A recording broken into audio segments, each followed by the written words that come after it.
आज बहुत व्यस्त दिख रहे हैं। अपने नौकरों को काम बता रहे हैं, खुद जाकर हलवाई और टेंट कुर्सी वाले का काम देख रहे हैं। सजावट का काम भी अपने ही सर पर लिया है और इतने व्यस्त होने पर भी उनके चेहरे पर मुस्कान ज्यों की त्यों बनी हुई है।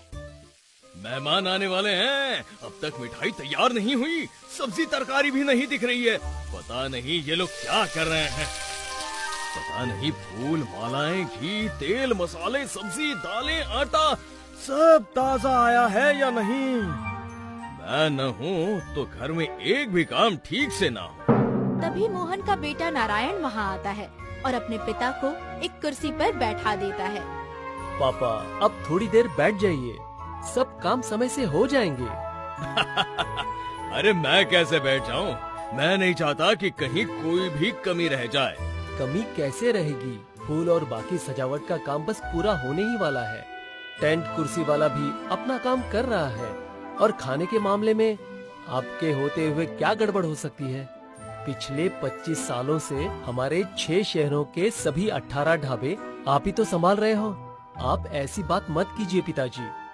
देखिएगा, सब कुछ अच्छे से हो जाएगा। फिर नारायण की शादी बहुत अच्छे ढंग से हो जाती है और सभी मेहमान खुशी खुशी अपने अपने घर लौट जाते हैं। शादी के कुछ दिन बाद मोहन और नारायण कमाई का हिसाब लगा रहे थे। तभी ललिता उनकी बातें सुनकर उनके पास जाती है। सुनिए जी, मुझे लगता है हम अपने खर्चे कम करके मुनाफे को और भी बढ़ा सकते हैं।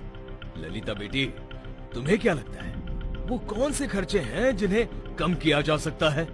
देखिए पिताजी, इतनी महंगाई के दिनों में भी आप ढाबे में इतनी महंगी सब्जियां और बाकी चीजें खरीदते हैं, लेकिन लोग बाहर का खाना स्वाद के लिए खाते हैं, तो फिर स्वाद पर ही ध्यान देना चाहिए। मिलावट वाले आटा और मसाले सस्ते आते हैं और सब्जियां थोड़ी पुरानी और सड़ी गली भी हों तो कम दामों में मिल ही जाती हैं। मोहन ललिता की बात सुनकर चुप हो जाता है। फिर नारायण से कहता है कि नारायण बेटा, अपनी पत्नी से कह दो कि हमारे ढाबों का काम जैसे चल रहा था वैसे ही चलेगा। मैं थोड़े से मुनाफे के लिए अपने उसूल नहीं छोड़ सकता और मुझे इस पर अब कोई बहस नहीं करनी। ललिता, तुम ये सब रहने दो, मैं और पिताजी ढाबों का काम संभाल लेंगे। ललिता को अपने पति और ससुर की बात सुनकर चुपचाप वहाँ से जाना पड़ता है। कुछ दिन बाद नारायण घर में अखबार लेकर खुशी खुशी आता है। देखिए, अखबार में आपकी फोटो छपी है और हमारे ढाबों के शुद्ध खाने की बहुत तारीफ भी हुई है। ये देखिए। बस नाम ही कमाना, अच्छा मुनाफा मत कमाना। इसी तरह 25 साल बीत गए। नारायण और ललिता का एक बेटा हुआ जो अब 24 साल का हो चुका था। उसकी शादी भी हो गई थी और दूसरी तरफ मोहन चल बसे थे। नारायण की भी तबीयत खराब रहने लगी, जिस वजह से अब वो घर पर ही रहने लगा और इस तरह धीरे धीरे ढाबे चलाने की सारी जिम्मेदारी ललिता पर आ गई। सतीश, इतने सालों से मैं जिस चीज का इंतजार कर रही थी, अब वो दिन आ गया है। अब मैं तेरे पापा और दादाजी के सभी ढाबों को अपने तरीके से चलाऊंगी और खूब मुनाफा कमाऊंगी। बस जैसा मैं कहूँ तू वैसा करता जा। ठीक है मम्मी, बताइए क्या करना है। ये पकड़ सामान की लिस्ट और सिर्फ वही सामान लाना जो इसमें लिखा है। माँ, इसमें तो सड़ी गली सब्जियाँ, पुराने बासी मसाले, खाने वाले लाल हरे पीले रंग और स्वाद बढ़ाने वाले केमिकल लिखा है। और आटा, इतने कम दाम में सिर्फ जानवरों को खिलाने लायक आटा ही मिलता है। अरे मेरे नादान बेटे, कम खर्च करेंगे तभी तो ज्यादा कमाई होगी। लोगों को बाहर के खाने में सिर्फ अच्छा दिखने वाला स्वाद खाना ही चाहिए होता है। ठीक है मम्मी, अगर आप इतना ही कह रही हैं तो ऐसा ही करूँगा। कुछ दिन बीत जाते हैं। सतीश अपनी माँ के कहे अनुसार ढाबों के सामान में फेरबदल करता है और उस महीने उनकी कमाई दुगनी हो जाती है। सतीश खुशी खुशी घर आता है और ललिता को आवाज लगाता है। देखो मम्मी, इस बार हमें सारे ढाबों से दुगनी कमाई हुई है। आपने तो कमाल ही कर दिया। ये कमाल तो कई सालों पहले हो जाता अगर तेरे पापा और दादाजी इसके लिए मान जाते, लेकिन कोई बात नहीं, अब भी देर नहीं हुई है। और माँ बेटे की ये सारी बात सतीश की पत्नी रमा सुन लेती है और उनके पास आती है। सुनिए जी, मुझे लगता है इस तरह से कमाया गया मुनाफा ज्यादा देर नहीं टिकता। हमें पापा और दादाजी की तरह ही ईमानदारी से काम करना चाहिए, और अगर किसी को इसके बारे में पता चल गया तो बदनामी अलग होगी। बहू, अच्छा होगा तुम अपना काम करो। ये ढाबों का काम हम माँ बेटा मिलकर संभाल लेंगे। रमा उस वक्त चुपचाप वहाँ से चली जाती है। कुछ दिनों तक सब ठीक चलता रहा, लेकिन फिर धीरे धीरे ललिता के ढाबों पर लोगों का आना कम हो गया। सतीश भारी कदमों से घर आता है और बिना कुछ कहे ललिता के आगे दिन भर की कमाई रख देता है। अरे सतीश, आज बस आधे ही पैसे लाया है, बाकी कहाँ खर्च कर दिए? मम्मी, बाकी पैसे तो तब खर्च करता जब पैसे होते।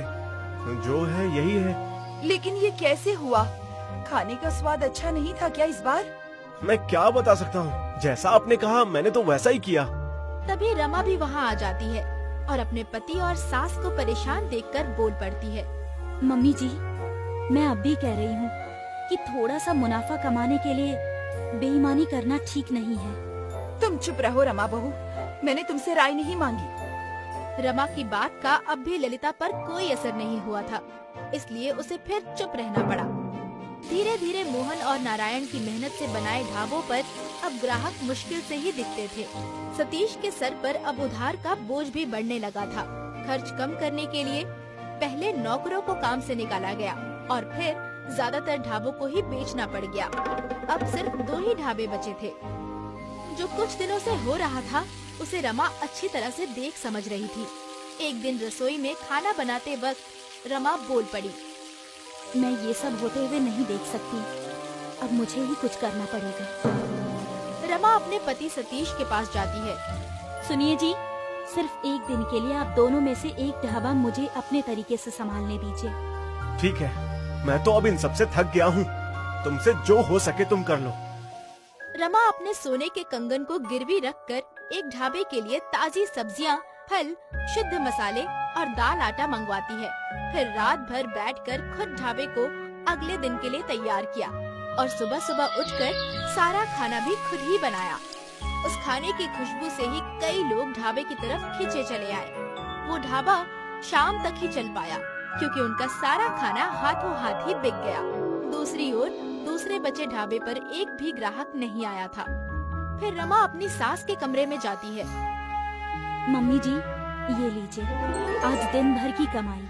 लेकिन बहू, हमारे पास तो अब सिर्फ 2 ही ढाबे हैं, तो ये 4 ढाबों की कमाई कैसे आई?